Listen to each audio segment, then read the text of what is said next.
तो the eternal emperor की last episode के अंदर हमने देखा था क्वांगशेंग ने क्रिस्टल पगोड़ा के अंदर क्यूयान को हरा दिया था। क्यूयान को हराने की वजह से शी-तियान के साथ भी क्वांगशेंग की बहस हो जाता है। उन दोनों की बहस इस हद तक बढ़ जाता है कि शी-तियान तो क्वांगशेंग से फाइट करने के लिए भी उतर आया था, पर वहीं पे जुआन कॉलेज की थर्ड एल्डर आ जाता है और उन दोनों की फाइट को रोक देता है। थर्ड एल्डर ने क्यूयान और शी-तियान को क्रिस्टल पगोड़ा के अंदर आने से हाफ ईयर तक बैन भी कर देता है। और फिर हमने ये भी देखा था थर्ड एल्डर और किंग ईयर क्वांगशेंग के बारे में बात कर रहा था। थर्ड एल्डर कहता है होली सेरेमनी भी काफी ज्यादा करीब आ चुका है। मैं तो ये जानने में काफी ज्यादा एक्साइटेड हूँ कि क्वांगशेंग किस तरह की बाउंड्री टावर को क्रिएट कर सकता है। अब इसकी आगे नेक्स्ट एपिसोड की स्टार्टिंग में हम लोग जुआन कॉलेज की रैंकिंग स्टोन को देखते हैं, जहाँ पे क्वांगशेंग की जो नेम था जुआन रैंकिंग की 47 नंबर पर आ गया था। ये देखकर तो वहाँ पे मौजूद सभी स्टूडेंट ही पूरी तरीके से शॉक हो चुका था। ये देखकर क्वांगशेंग सोचता है अगर मैं एक बार टावर ट्रांसफॉर्मेशन लेवल पर पहुंच जाता हूँ तो मेरी पोजीशन जुआन रैंकिंग में आने की बजाय डी रैंकिंग में आ सकता है। और फिर वो वहाँ से अपने रूम की ओर निकल पड़ता है, जहाँ पे आने की बाद उसे पता चलता है कि जुआन रैंकिंग की लिस्ट पर आने की वजह से उसे कुछ रिवॉर्ड के तौर पर मिला था, जो कि 1000 जुआन कॉइन के साथ साथ एक स्पेस स्टोन, जो कि कल्टीवेशन के लिए बहुत ज्यादा अच्छी होती है। किंग को उसे डिस्टर्ब ना करने के लिए बोलकर कल्टीवेशन के लिए चला गया था। और फिर क्वांगशेंग को हमें कल्टीवेशन करते हुए दिखाया जाता है, जो कि स्पेस स्टोन की एनर्जी को एब्जॉर्ब करने में लगा हुआ था, क्योंकि होली सेरेमनी भी काफी ज्यादा करीब आ चुका था। और फिर ऐसे ही उसकी कल्टीवेशन भी कंप्लीट हो जाता है और होली सेरेमनी भी पास आ जाता है, यानी कि आज ही होली सेरेमनी का दिन था।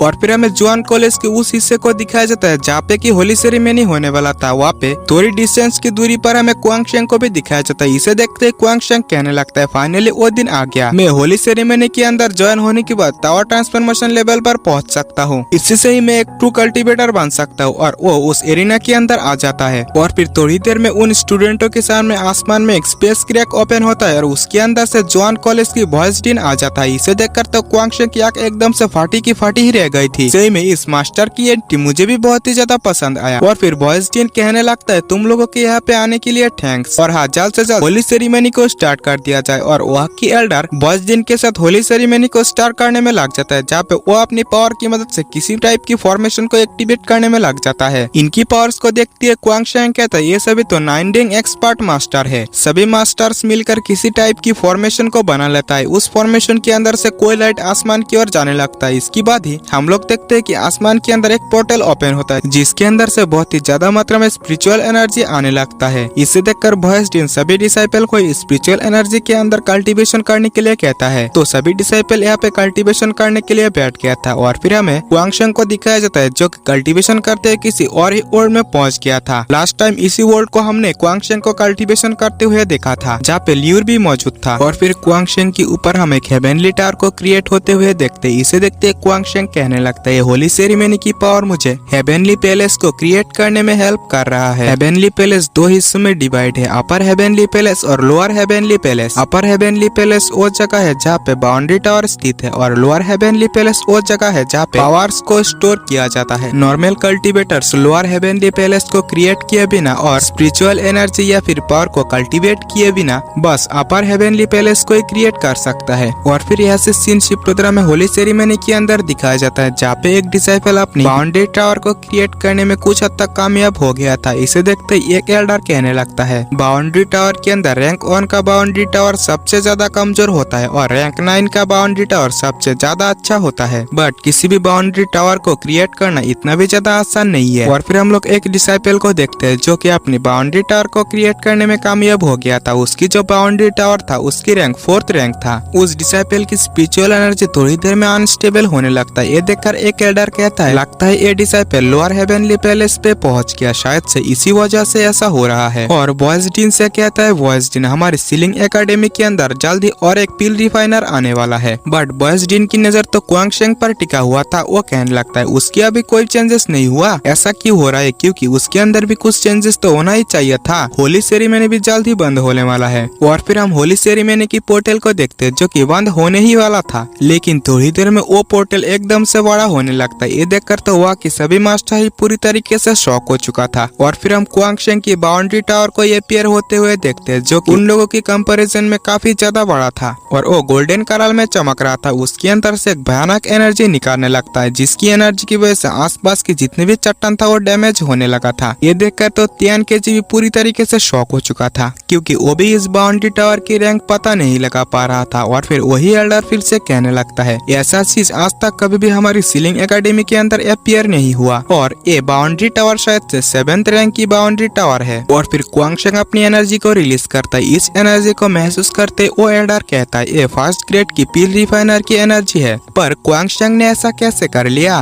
क्वांगशेंग अपनी बाउंड्री टावर को देखते हुए कहता है टाइम स्पेस बाउंड्री टावर ये एक सुप्रीम बाउंड्री टावर है और इसकी रैंक शायद से 9 रैंक से भी ऊपर है, जो कि मुझे टाइम की पावर को कल्टीवेट करने की इजाजत देता है। एल्डर क्वांगशेंग से पूछता है क्या ये तुम्हारी बाउंड्री टावर है? क्वांगशेंग सोचता है मेरी इस टाइम स्पेस बाउंड्री टावर के बारे में ना बताना ही सही है, इसे रिवील करना मेरे लिए और भी ज्यादा मुश्किल खड़ी हो सकती है। और इसके बारे में क्वांगशेंग कुछ भी नहीं बताता। क्वांगशेंग को ऐसे चुप होते हुए देखकर एल्डर कहने लगता है होली सेरेमनी अब खत्म हो चुका है, जो भी इस होली सेरेमनी की विनर है उसे रिवॉर्ड के तौर पर स्क्रॉल ऑफ हेवन डिसोलेशन रिवॉर्ड के तौर पर मिलेगा। और एल्डर उस स्क्रॉल को भी निकाल लेता है। ये देखकर तो क्वांगशेंग काफी ज्यादा खुश हो गया था। पर वो तीनों स्टूडेंट क्वांगशेंग से कहने लगता है इस सेरेमनी के अंदर हम 4th डिसाइपल ऐसे हैं जिन्होंने सक्सेसफुली बाउंड्री टावर को क्रिएट कर पाया। अगर तुम अकेले इस स्क्रॉल को हासिल करना चाहते हो तो तुम्हें अकेले हम तीनों से फाइट करना होगा। ये देखकर तो क्वांगशेंग भी फाइट के लिए अपनी शॉट को तुरंत ही बाहर निकाल लेता है। क्वांगशेंग की इतनी कॉन्फिडेंस को देखकर वो तीनों स्टूडेंट कहने लगते हैं अरे भाई इसके अंदर तो डर नाम की कोई चीज ही नहीं है। तो वो तीनों भी क्वांगशेंग के साथ फाइट करने के लिए आ जाता है। पर क्वांगशेंग उन लोगों के साथ फाइट करते हुए उन लोगों को काफी आसानी से पीछे भी कर रहा था। फिर भी वो तीनों नहीं मानता और क्वांगशेंग के साथ फाइट करने में लग जाता है। तो ये देखते क्वांगशेंग अपनी गोल्डन मेरिडियन आर्ट को एक्टिवेट कर लेता है